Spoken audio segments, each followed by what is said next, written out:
कहानी की स्टार्टिंग में हमें एक पुलिस स्टेशन दिखाया जाता है, जिस पुलिस स्टेशन के अंदर ऑफिसर जया एक मौसमी नाम की लड़की से पूछताछ कर रही थी। जो मौसमी नाम की लड़की है वो बहुत ज़्यादा डरी हुई थी और बहुत ज़्यादा काँप रही थी। ऑफिसर जया मौसमी से एक रूम के अंदर पूछताछ कर रही थी और उस रूम के बाहर कुछ ऑफिसर्स भी बैठे हुए थे। उन ऑफिसर्स के साथ एक हवलदार भी था। जो ऑफिसर जया है वो मौसमी से पूछती है, उस घर में तुम दोनों के अलावा और कोई भी नहीं था और फिर भी तुम कह रही हो कि तुमने उसे नहीं मारा।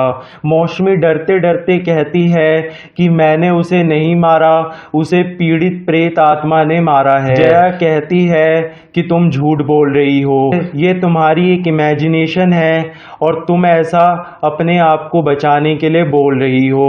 मौसमी कहती है कि मैं झूठ नहीं बोल रही, यही सच है। जो बाहर ऑफिसर बैठा हुआ था वो कहता है कि ये लड़कियां पीजी में रहती हैं, नशे करती हैं और लड़कों के साथ अय्याशी करती हैं। हो सकता है कि इस लड़की ने अपने दोस्त को एक लड़के के चक्कर में मारा हो। जो हवलदार उनके साथ होता है वो कहता है हो सकता है कि ये लड़की सच बोल रही हो। जो मौसमी है वो कहती है कि मैं कॉलेज की टॉपर थी और मैंने पीएचडी के लिए भी अप्लाई किया था, मैं झूठ नहीं बोल रही हूँ। जो ऑफिसर जया होती है उसे मौसमी की इस बात का विश्वास नहीं होता और फिर कहानी यहाँ फ्लैशबैक में जाती है। कहानी 1 साल पीछे जाती है। हम देखते हैं भुवनेश्वर को। भुवनेश्वर का उस समय मौसम बहुत ज़्यादा ख़राब था, काफ़ी ज़्यादा तेज़ बारिश हो रही थी। हमें मौसमी का घर दिखाया जाता है जिसमें मौसमी अपने रूम के अंदर बेड पर लेटी हुई थी और वो बहुत ज़्यादा परेशान थी क्योंकि उसकी सिस्टर स्नेहा की डेथ हो गई थी। फिर मौसमी के पास एक कॉल आता है और वो कॉल स्नेहा का होता है, यानी उसकी बहन का होता है, जबकि स्नेहा की डेथ हो चुकी थी। जब वो उस कॉल को पिकअप करती है तो दूसरी तरफ से आवाज़ आती है कि तुम कैसी हो मौसमी, तुम ठीक तो हो ना मौसमी। स्नेहा कहती है कि मैं मर चुकी हूँ लेकिन मैं हमेशा तुम्हारे साथ रहूँगी। मौसमी कहती है कि तुम मेरी बहन नहीं हो, मेरे साथ मजाक करना बंद करो, और फिर वो फ़ोन काट देती है। और फिर उसके बाद दोबारा से स्नेहा का कॉल आता है। वो कहती है कि मुझे चिता में जलाया गया, मुझे बहुत ज़्यादा ठेस पहुंचाई गई और तुम भी वहीं पर ही थी, तुमने ये सब करने से उन लोगों को रोका क्यों नहीं। जो मौसमी होती है वो कहती है कि तुम मेरे साथ मजाक करना बंद करो और मेरी बहन की आवाज़ निकालना बंद करो। स्नेहा कहती है कि मैं तुम्हारी वजह से मरी हूँ, तुम्हारी रील की वजह से मरी हूँ। जो मौसमी होती है वो बहुत ज़्यादा परेशान हो जाती है और वो बहुत ज़्यादा गुस्सा भी करती है कि तुम मेरी बहन की आवाज़ में बात क्यों कर रही हो, तुम आखिर हो कौन। स्नेहा कहती है कि तुम्हें क्या नहीं पता, जब मुझे गुस्सा आता था और जब भी मैं तुमसे छिपती थी तो मैं कहाँ छिपती थी। मौसमी कहती है कि तुम बेड के नीचे छिपती थी, और जब मौसमी बेड के नीचे देखती है तो उसे अपनी बहन स्नेहा नहीं मिलती, लेकिन उसकी बहन स्नेहा उसके पीछे खड़ी हुई होती है, लेकिन मौसमी स्नेहा को नहीं देख पाती। फिर स्नेहा मौसमी को आवाज लगाती है। जब मौसमी पीछे देखती है तो उसे स्नेहा नहीं मिलती। फिर मौसमी के सामने एक औरत आ जाती है जिसने अपना मुंह फेरा हुआ था। वो उस औरत को देख नहीं पाती। जब मौसमी उस औरत के पास जाती है तो वो औरत गायब हो जाती है। फिर मौसमी के ग्रामोफोन से स्नेहा की आवाज़ें आने लगती है। मौसमी उस ग्रामोफोन को ऑफ कर देती है, लेकिन फिर मौसमी के रेडियो से स्नेहा की आवाज़ आने लगती है और फिर ग्रामोफोन से भी आवाज़ आने लगती है। मौसमी के चारों तरफ से स्नेहा की ही आवाज़ें आ रही थी। मौसमी बहुत ज़्यादा परेशान हो जाती हैं और फिर वो आवाज़ें रुक जाती हैं। लेकिन फिर एक चुड़ैल मौसमी के पास आ जाती है और यहीं पर ये सीन कट हो जाता है। फिर कहानी 1 साल बाद बम्बई में शिफ्ट हो जाती है। हम देखते हैं जो मौसमी है वो अपनी एक फ्रेंड के साथ, जिसका नाम नैना होता है, उसके साथ बम्बई आ गई है और उन दोनों को बम्बई में एक बहुत बड़ा घर मिला है रहने के लिए। एक प्रॉपर्टी डीलर उन दोनों लड़कियों को वो घर दिखा रहा था। वो घर बहुत ही बड़ा होता है है और बहुत ज़्यादा आलीशान होता है। जो नैना होती है वो उस प्रॉपर्टी डीलर से पूछती है कि आप इतना ज़्यादा बड़ा घर हमें इतने कम पैसों में कैसे दे रहे हो। वो प्रॉपर्टी डीलर बताता है कि इस घर के ओनर का कुछ भी नहीं पता चला और ये घर काफ़ी टाइम से बंद भी है, यही कारण है कि मैं आपको ये घर इतने कम पैसों में दे रहा हूँ। फिर नैना और मौसमी उस घर में रहना शुरू कर देते हैं और फिर नैना जब वॉशरूम में होती है तो मौसमी वॉशरूम के बाहर होती है और अचानक से एक गेट खुलने लगता है। वो गेट अपने आप ही खुलने लगता है और फिर उस घर की लाइट्स भी ऑन ऑफ होने लगती है। मौसमी थोड़ा सा डरने लगती है। जो गेट खुला था, जब मौसमी उस गेट के अंदर जाती है तो उसे वहाँ पर काफ़ी सारे कपड़े टंगे हुए मिलते हैं। जब वो एक जगह बैठ जाती है तो उसके पीछे से दो हाथ आते हैं। वो दो हाथ एकदम भूतों वाले हाथ थे क्योंकि उनके बहुत बड़े बड़े नाखून थे। जब मौसमी पीछे देखती है तो उसे कोई भी नहीं मिलता।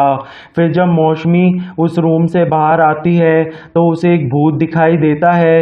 वो भूत उसकी तरफ उल्टा चलकर आ रहा था। मौसमी बहुत ज़्यादा डर जाती है और चिल्लाने लगती है।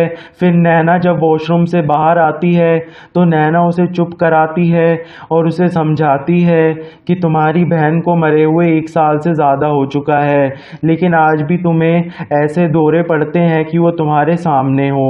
तुम्हें अपने आप को संभालना होगा। फिर यहाँ पर कहानी प्रेजेंट में वापस आती है। जो पुलिस ऑफिसर होता है वो कहता है कि ये लड़की ड्रामा कर रही है। जो हवलदार होता है वो कहता है कि सर मुझे ऐसा नहीं लगता, हो सकता है कि सही में इसके ऊपर किसी शैतान का साया हो।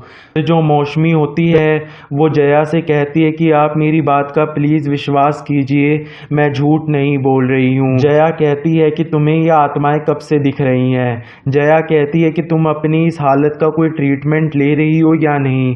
मौसमी कहती है कि ऐसा नहीं है मैडम, मुझे कोई भी बीमारी नहीं है, मेरा कोई ट्रीटमेंट नहीं चल रहा है, मैं आपसे सच कह रही हूँ। मुझे वो आत्माएं पहले दिखा करती थी लेकिन मैं अचानक से उन आत्माओं से जुड़ गई। फिर यहाँ कहानी फ्लैशबैक में जाती है। हम देखते हैं कि मौसमी सोकर उठी है और वो अपनी फ्रेंड नैना को ढूंढ रही है। वो देखती है कि नैना ग्रिल पर खड़ी हुई है।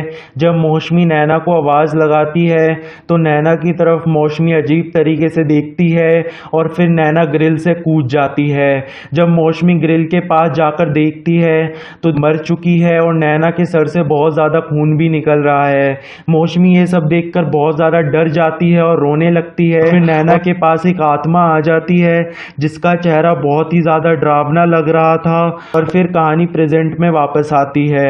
जो हवलदार होता है वो पुलिस ऑफिसर को बताता है, पर मुझे ऐसा लगता है कि ये लड़की बिल्कुल सही कह रही है। जो ये आत्माएं होती हैं ये ऐसी लड़की को, ऐसे इंसान को ढूंढती हैं जिनका मन बहुत ज़्यादा कमज़ोर होता है और उनके मन पर काबू करने की कोशिश करती हैं। ये 5 स्टेजेस में किसी भी इंसान के मन पर काबू कर सकती हैं। इनका जो पहला स्टेज होता है वो होता है कि किसी भी इंसान को आवाज़ लगाती हैं और अगर वो इंसान मुड़ के देख लेता है तो इनका पहला स्टेज कंप्लीट हो जाता है। हम देखते हैं कि जो मौसमी है उसे उसकी सिस्टर स्नेहा ने एक बार आवाज़ लगाई थी और जब उसने पीछे मुड़कर देखा तो वो स्टेज कंप्लीट हो गया था, यानी कि उस आत्मा का पहला स्टेज कंप्लीट हो गया था। तो हवलदार बताता है कि दूसरे स्टेज में वो आत्मा हमारे सामने आकर खड़ी हो जाती है।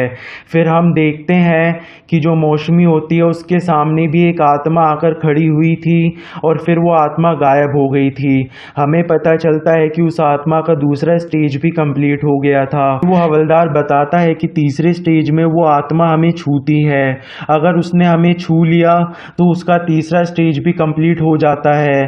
फिर हम देखते हैं कि मौसमी को भी उस आत्मा ने छुआ था, यानी कि उस आत्मा का तीसरा स्टेज भी कंप्लीट हो चुका था। फिर वो हवलदार बताता है कि चौथे स्टेज में कोई भी आत्मा उस इंसान की किसी करीबी को मार डालती है और फिर हम देखते हैं कि जो मौसमी का करीबी था वो उसकी बेस्ट फ्रेंड नैना थी जिसे उस आत्मा ने मार डाला था।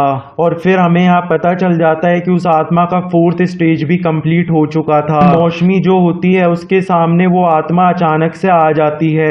फिर हम देखते हैं कि पुलिस स्टेशन में ही वो आत्मा मौसमी के सामने आ जाती है, लेकिन वो आत्मा ऑफिसर जया को नहीं दिखती। मौसमी के अंदर वो आत्मा आ जाती है और ऑफिसर जया को भी मौसमी की ये हालत दिखने लगती है और ऑफिसर जया बहुत बुरी तरीके से डर जाती हैं।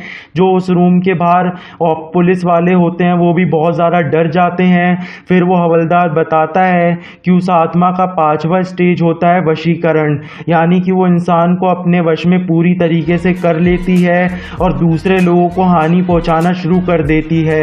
जो उस रूम के बाहर पुलिस वाले होते हैं, हवलदार होता है, वे सब भाग जाते हैं।